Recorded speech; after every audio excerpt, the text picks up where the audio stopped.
ดีตเก่าเจ้าสิผ่านไผมากะยาไอ้บอกว่าสาดอกเธอคนดีพอเพียงปัจจุบันนี้มีเพียงคอยและเจ้า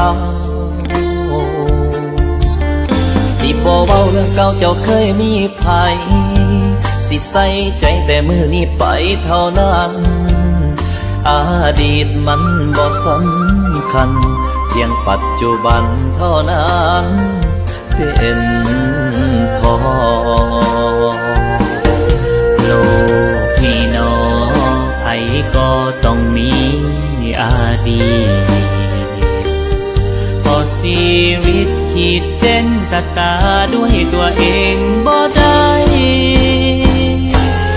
อดีตหลายผ่านไผมาอายกับดังเคยมีไผเคยฮักใครมากันยามือนี่สิมีแต่คอยกับเจ้าสิบ่เว้าเรื่องคืนวันผ่านมาปัจจุบันเฮาฮักกันคือว่าอดีตสิผ่านไผมาอ้ายก็รับได้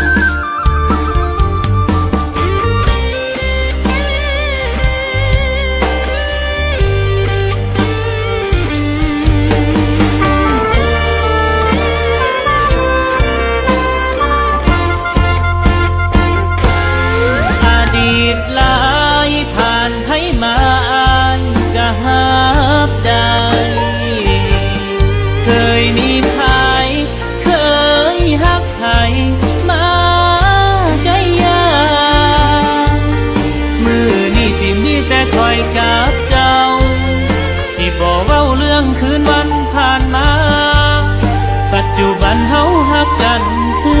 อว่าอดีตสิผ่านไผมาอ้ายก็ฮับได้อดีตหลายผ่านไผมาอ้ายก็ฮับได้เคยมีไผเคยฮักไผ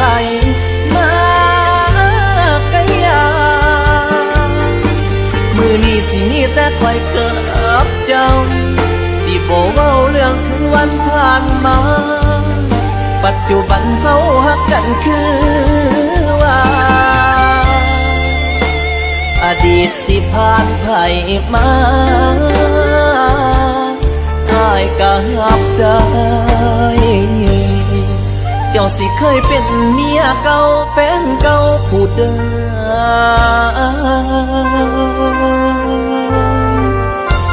อดีตสิหลายอ้ายก็ฮักเจ้า